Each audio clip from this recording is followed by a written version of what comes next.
வணக்கம். பரபரப்பு மீடியா செய்திகளுக்காக நான் நிரோஷன்.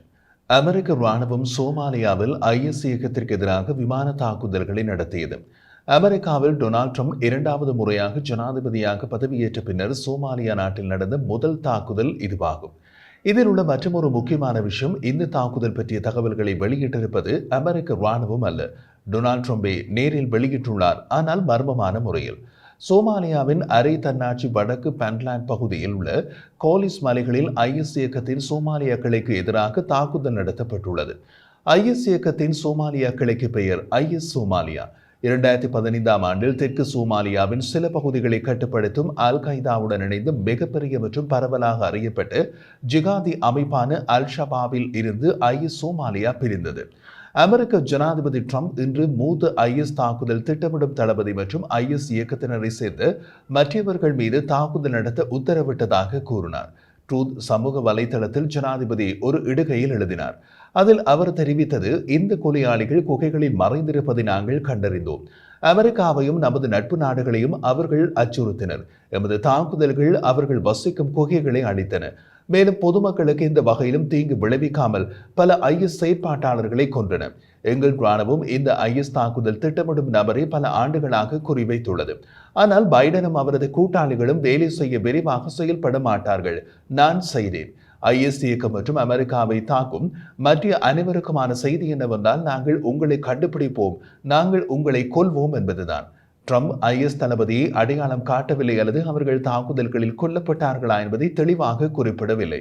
அமெரிக்க பாதுகாப்பு செயலாளர் பீட் ஹெக்ஸெட் ஆரம்ப மதிப்பீட்டில் பல ஐஎஸ் இயக்க செயற்பாட்டாளர்கள் கொல்லப்பட்டதாக சுட்டிக்காட்டினார். பொதுமக்கள் யாரும் பாதிக்கப்படவில்லை என்றார். ஜனாதிபதி ட்ரம்பின் தலைமையில் நாங்கள் வலுவான எல்லை பாதுகாப்பு மற்றும் பல நடவடிக்கைகளை மேற்கொண்டாலும் அமெரிக்காவையும் நமது நட்பு நாடுகளையும் அச்சுறுத்தும் ஐஎஸ் இயக்க செயற்பாட்டாளர்களை கண்டுபிடித்து அளிக்க அமெரிக்கா எப்போதும் தயாராக உள்ளது என்பதை இது ஒரு தெளிவான சமிக்ஞை அனுப்புகிறது என்றார். சோமாலியா அமெரிக்க ஜனநாயக கட்சியின் பிரதிநிதி இல்ஹான் ஓமர் தாக்குதல்களை பாராட்டினார். அவர் மேலும் கூறிய போது, ஐஎஸ் இயக்கம் மற்றும் அல் ஷபாப் இயக்கம் தோற்கடிக்கப்படும் மற்றும் சோமாலியா மக்கள் தீவிரவாதத்திற்கு முடிவு காண்பார்கள் என்பது எனது உண்மையான நம்பிக்கை.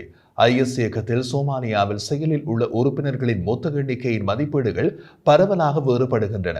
ஐநா, அமெரிக்கா மற்றும் சோமாலிய அரசாங்க அதிகாரிகள் அதில் சுமார் 3000 முதல் 7000 உறுப்பினர்கள் இருப்பதாக நம்புகிறார்கள்.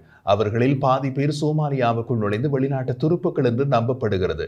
டிசம்பரில் பன்லாந்தின் பாதுகாப்பு படைகளுக்கு எதிராக நடத்தப்பட்ட ஒரு கொடிய தாக்குதலை தொடர்ந்து பன்லாந்து பிராந்திய அரசாங்கம் ஐஎஸ் சோமாலியாவுக்கு எதிரான அதன் சொந்த ஒரு மாத கால நடவடிக்கையில் ஈடுபட்டுள்ளது. பன்லாந்து அதிகாரி ஒருவர் கூறிய போது, அதன் படைகள் ஐஎஸ் சோமாலியா இயக்கத்துடன் கிட்டத்தட்ட ஒரு தசாப்த காலமாக குறைந்த தீவிர மோதலில் ஈடுபட்டுள்ளதாகவும் இந்த நடவடிக்கை தொடங்கியதிலிருந்து 200 கிலோமீட்டருக்கும் அதிகமான நிலப்பரப்பை அவர்களின் இருப்பில் இருந்து அகற்றிவிட்டதாகவும் கூறினார். சமூக ஊடகங்களில் ஒரு பதிவில் பன்லாந்து அமெரிக்கா மற்றும் ஐக்கிய அரபு அமீரகத்தின் ஆதரவுக்கு நன்றி தெரிவித்தார். சோமாலிய ஜனாதிபதியின் அலுவலகம் நாட்டின் வடக்கு பகுதிகளில் உள்ள மூத்த ஐஎஸ் தலைமையை குறிவைத்து அமெரிக்க ராணுவ நடவடிக்கை குறித்து ஹசன் ஷேக் முகமதுவுக்கு தெரிவிக்கப்பட்டதாக கூறியது. சர்வதேச தீவிரவாதத்திற்கு எதிரான போராட்டத்தில் அமெரிக்காவின் அசைக்க முடியாத ஆதரவை அவர் ஒப்புக்கொள்கிறார் மற்றும் ஜனாதிபதி டொனால்ட் ட்ரம்பின் தீர்க்கமான தலைமையின் கீழ் தொடர்ந்து அர்ப்பணிப்பை வரவேற்கிறார் என்று அலுவலகம் எக்ஸில் ஒரு இடுகையில் தெரிவித்துள்ளது. ட்ரம்ப் தொலைதூர மோதல்களில் அமெரிக்க துருப்புக்களை நிலைநிறுத்துவதை முன்பு எதிர்த்தார். 2020இல் சோமாலியா நாட்டிலிருந்து துருப்புக்களை திரும்ப பெற்றார். முதன்முறையாக சோமாலியாவில் செயல்படும் ஜிகாதி அமைப்புகளை அழிப்பதற்கான விமான தாக்குதல்களை நம்பியிருந்தார். மற்ற எந்த அமெரிக்க ஜனாதிபதியை விட சோமாலியா நாட்டில் அதிக விமான தாக்குதல்களுக்கு ட்ரம்ப் உத்தரவிட்டுள்ளார். கடந்த ஆண்டு சோமாலியாவுடன் ஒருங்கிணைந்த ஐஎஸ் செயற்பாட்டாளர்களை குறிவைத்து தாக்குதல் நடத்தப்பட்டு குழுவை சேர்ந்த 3 பேர் கொல்லப்பட்டதாக அமெரிக்க ராணுவம் தெரிவித்துள்ளது. தாக்குதல்களுக்கு பின்னர் அமெரிக்க அதிகாரிகள் அப்துல் காதர் மொயினை குறிவைத்ததாக ஊடகங்களுக்கு விளக்கம் அளித்துள்ளனர்.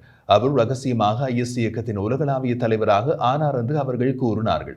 ஆனால் வல்லுநர்கள் அவர் அத்தகைய மூத்த தலைமை பாத்திரத்தை அப்துல் காதர் மொயின் வகித்தார் என்பதில் சந்தேகம் தெரிவித்துள்ளனர். இப்போது ட்ரம்ப் கொன்றதாக கூறும் தளபதி யார்? அவர் ஐஎஸ் இயக்கத்தின் தலைவரா, தளபதியா?